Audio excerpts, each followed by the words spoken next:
Good evening, and welcome to my corner of the multiverse. This is the Salty Goddess Podcast, and I'm Margaret. Now, it's not your hump day guilty pleasure today because today's Tuesday. So let's just say it's going to be your titillating Tuesday. Happy St. Patrick's Day, everyone, for those of you that celebrate. Today is the day that everyone is just a little bit Irish, a wee bit, right? For those of you able to see the video, you see that I am fireside in the studio and recording, having a little sip of JMO and ginger in my Salty Goddess shower whiskey glass. I'm not in the shower, but I will be later. And today we're going to discuss some of the interesting things about Ireland and the Irish and history, because y'all know I'm a little bit of a history buff, right? And on all days like today, when I got home to my home office, in daylight for once, it was thrilling and exciting. I loved it. So that in and of itself was worth celebrating. Yeah. It actually is one of the best St. Patrick's Days I've had in a while. In quite a while. So let's talk about some things that you may or you may not know about Ireland. I compiled a number of my little facts, if you will. So I hope all my salty souls are joining me, drink in hand, so that we can get historically correct. If I see, though, one more plastic leprechaun, my granddaughter came home from school today, and she told me when I got home that there was a leprechaun in her classroom that made a mess of her classroom and left painted feet all over the place. Leprechauns, they're really not Irish culture, not really. And when I hear about it, it makes me take a moment to pause and makes me want to drink more Jameson. Right? All you bitches, y'all know that, right? Y'all know that. Merry Christmas, all you bitches. Today, in honor of St. Patrick's Day, we're not doing Lucky Charms and shamrocks and sloppy nonsense. No, we're not sloppy. We're going to do the real story of the Irish, the ancient brilliance, the suffering, and the absolute audacity. Gee, I wonder where I get mine from. My audaciously authentic self, who's ready to knuck up in the parking lot at any time if necessary. And I'm not afraid to say it, not afraid to do it. Not afraid of the consequences either, because I'm fully aware that my choices, which I'm free to make, absolutely have consequences. And I'm not afraid of those consequences because I'm a grown-ass woman, right? Abso-fucking-lutely, my friends.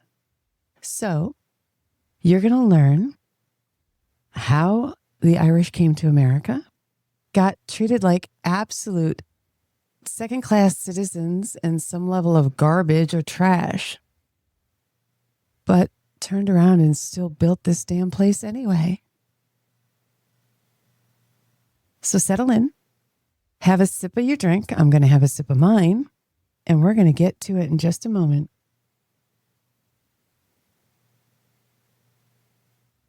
Nothing like a good glass of JMO and ginger. All right. So, ancient Ireland. People think pagans and Celts and barbarism.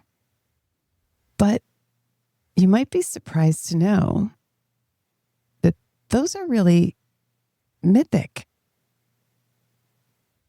The ancient Irish people weren't just running around in wool, yelling at sheep and, inventing whiskey. Great whiskey, by the way, triple distilled whiskey. So smooth.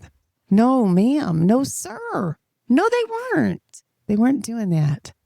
Ireland was home to Newgrange, what's called Newgrange now, in the Irish tongue. And I am probably going to slaughter it here, my friends, because I'm not Irish. I mean, I don't speak Irish, okay? Not well. Not at all, really. Okay, a couple little words here and there, like sláinte. Newgrange is the English name or the modern name. The old name was Brunaboyne. Okay. And what was there? It was built around 3200 BCE, and it's older than the Egyptian pyramids.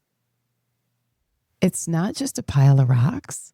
This structure is actually aligned with the winter solstice sunrise. Say that 3 times fast. Winter solstice sunrise. So precisely that the sunlight travels through a narrow passage called a box, okay? And it illuminates the inner chamber deep within. Otherwise, it's complete darkness. And you know what that means? That means that the ancient Irish understood astronomy, engineering, and design, while much of the rest of the world was still figuring out how not to die from exposure. Right? That's amazing, isn't it? And if you've never been to the burial mound in Ireland, you gotta go. It was one of the most moving experiences I've ever had. And I went in 2018 in March, of course, right after they had a big snowstorm. And it was just amazing to see and amazing to touch the stones that had been there that long. It's absolutely amazing. Now, it was rebuilt and unburied, and so, but it's still that old, if you can imagine, right? Also, the Irish had what was known as Brian law. It was early law, and it was a system that allowed women to own property, to initiate divorce, and to receive restitution. Imagine that. Laws that were pretty old that allowed women to do what women should be allowed to do. And yet other nations thought it was better to restrict those things from women. That's kind of wild to me. First of all, it's wild to me that anybody would want to make any other race, gender, group of people controlled and marginalized in those manners. That's crazy to me. Don't understand that at all. We're all equal. All right. Meanwhile, the rest of Europe was still in their, just burn her to be safe phase. So let's go ahead. We should correct that narrative. The Irish were not primitive. They were organized, intelligent, and quietly ahead of their time. Kind of wild, isn't it? Let's talk about St. Patrick, who, by the way, wasn't Irish. And he wasn't a snake hit man either. That's kind of cool. He is the man of the day. This is why we're celebrating. First of all, again, he wasn't Irish. He was born in Roman Britain. He was kidnapped at about 16 years of age as a teenager. He was enslaved in Ireland, that is for certain, but he escaped. And then he found his way back to Ireland voluntarily. Now, that's pretty divine if you think about it. Or maybe, just maybe, he'd learned a thing or two from the Irish, and it was the boldest round 2 decision in history. Think about that. I'm going to go back where I was enslaved and make a difference, make some changes, impact this place in a different way than I did when I was enslaved. kind of crazy, but he did it. And that's what he became, notorious for, or known for. All right. Now, let's continue this story. Let's talk about St. Patrick and the fact that he drove snakes out of Ireland. That is not true. There were no snakes in Ireland. Not post-Ice Age, anyway. So it's a myth. All right. It's a myth. Zero. There were no snakes there. The holy drove them out thing, that's symbolic, mostly referring to the spread of Christianity replacing pagan beliefs. So no, St. Patrick was not out there like some biblical exterminator, but he was definitely a smart person. Legend says he used the shamrock to explain the Holy Trinity, which is wild because, Ireland already had the triskel, right? The triple swirl. Yeah, they already had that. And, it's, to me, that's kind of like some really good branding before branding officially existed. As a matter of fact, a shout out to my girl, Christine. She just finished a branding guide for me today and one of my business verticals and did a phenomenal job.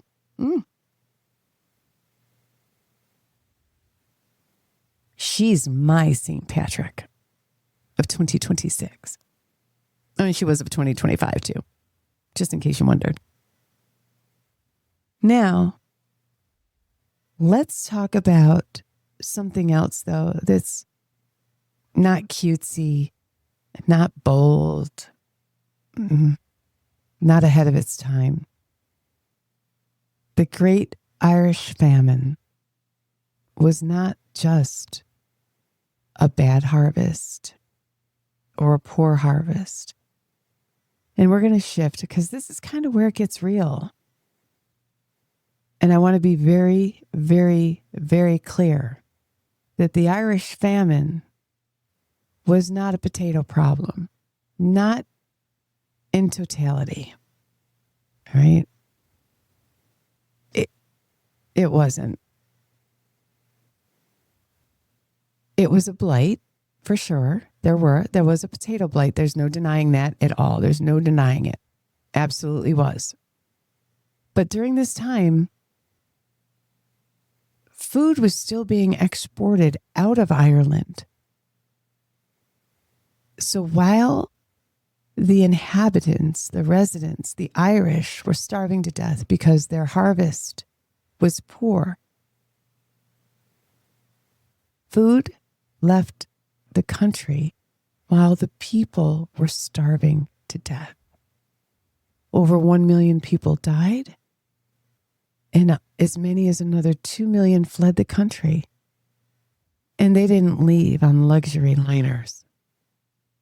They left in what were called coffin ships, often absolutely overcrowded, disease-ridden vessels where many didn't even survive the journey.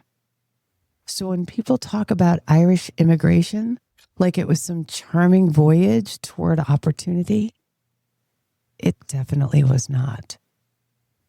It was survival.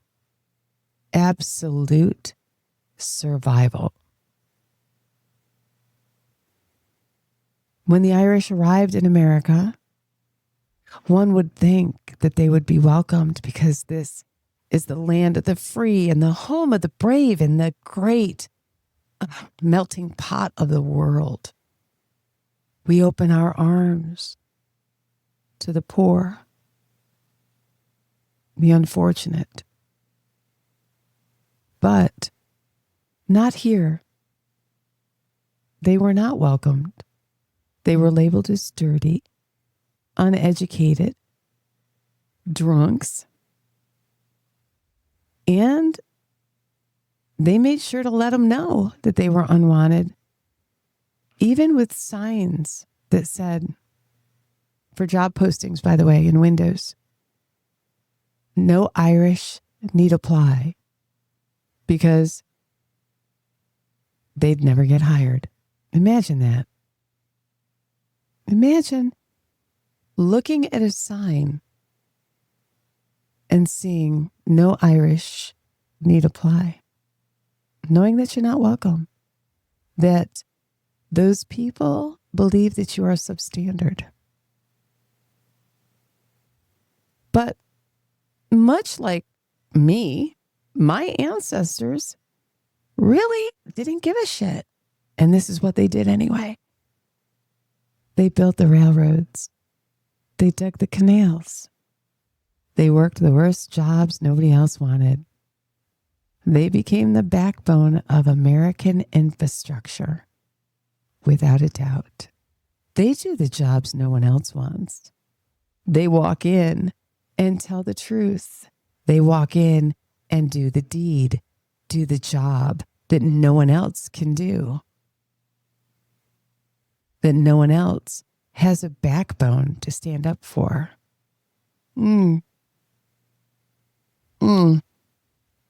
Sound familiar? Because it should. All right, it should. So they became the backbone of American infrastructure. There's a song from a movie sung by Bono and U2. These are the hands that built America. And he's specifically speaking about steel and glass canyons, which are skyscrapers.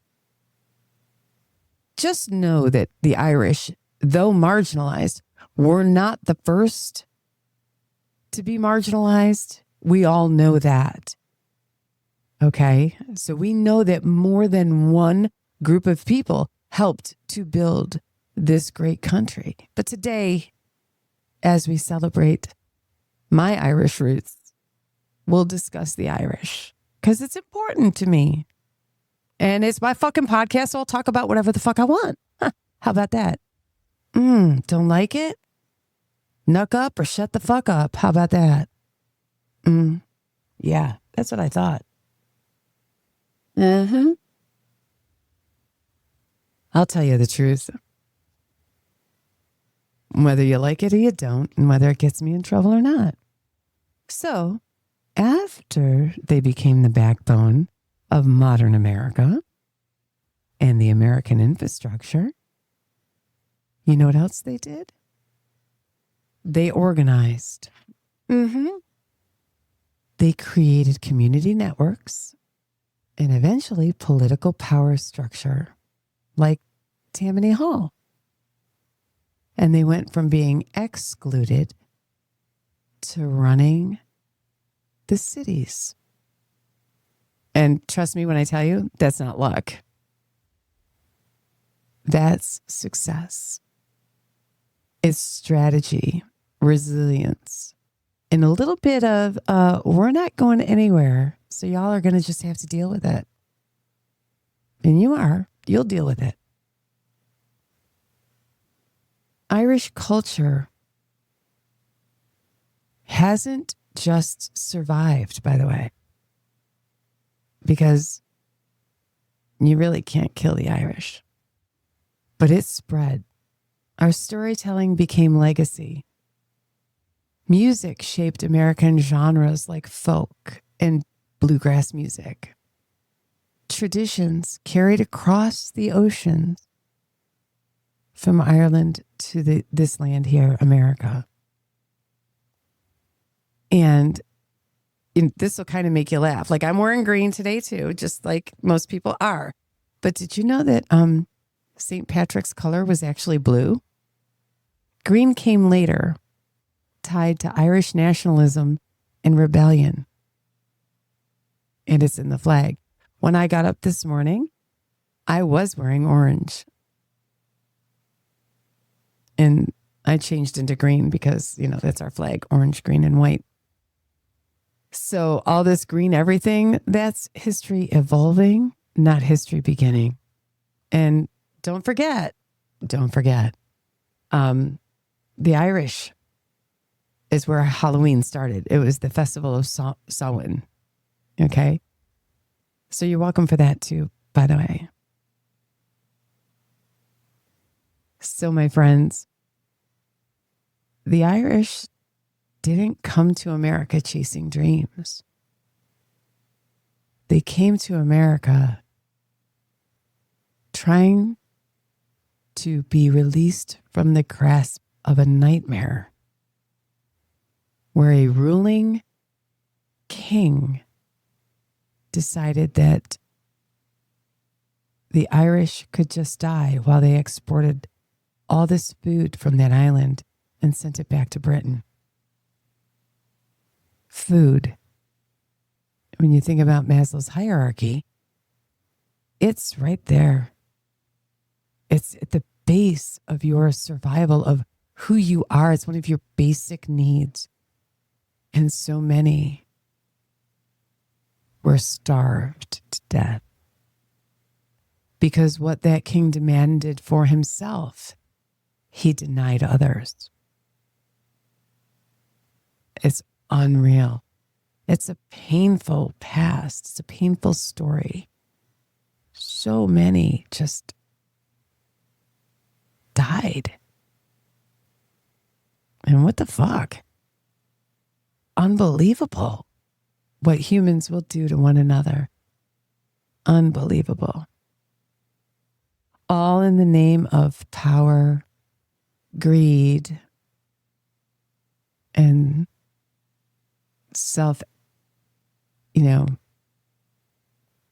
I guess we would call it self-preservation at this point. But they came to these shores escaping death. And when they got here, they were told they didn't belong. And then they built the very systems they were excluded from. That, my friends, is the real story. The Irish became police officers and firefighters because no one else wanted the job. Today, there are more legacy Irish in both of those professions. And their wives became nurses, by the way.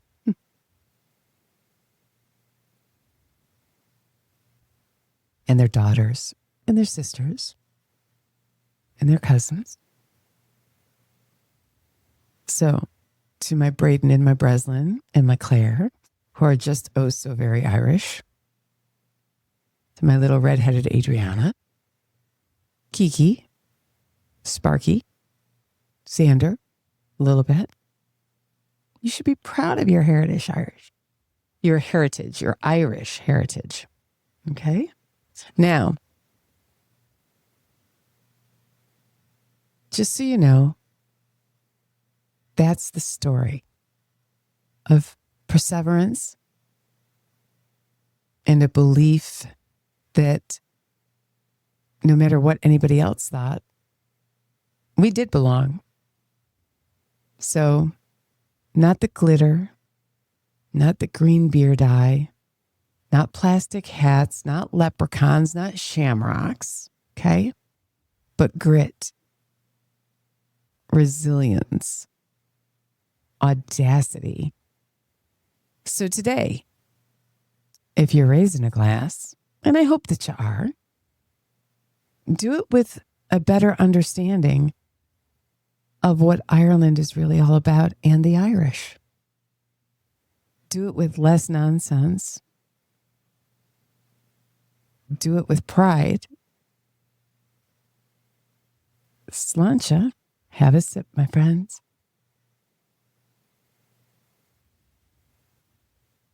And if you've learned something today, share it. Because we don't do performative knowledge here. We deal in truths. My friends, this has been your Titillating Tuesday, St. Patrick's Day drop. I hope it leads you right into your hump day guilty pleasure tomorrow morning, which is going to be a little bit later than usual, and it might be live. I don't know. I haven't decided yet. And I hope that after you hear this, you decide you want to join in for tomorrow morning. This has been the Salty Goddess Podcast. I'm Margaret. This was a special holiday drop, if you will, celebrating the Irish, my heritage. Now go forth. Try not to embarrass yourselves tonight. And just remember, I'm over here creating confidence in competence, one truth bomb at a time. And I'm sorry that y'all ain't got the ability to join me here today in person. Take care. I'll see y'all tomorrow morning at some point. I hope y'all have a wonderful evening and a great rest of your week. Tune in tomorrow morning for your hump day guilty pleasure. Follow, share, subscribe, and download on all of the platforms. Don't forget to follow us on social media. This, my friends, has been a special edition Salty Goddess Podcast. I'm Margaret. Thank you.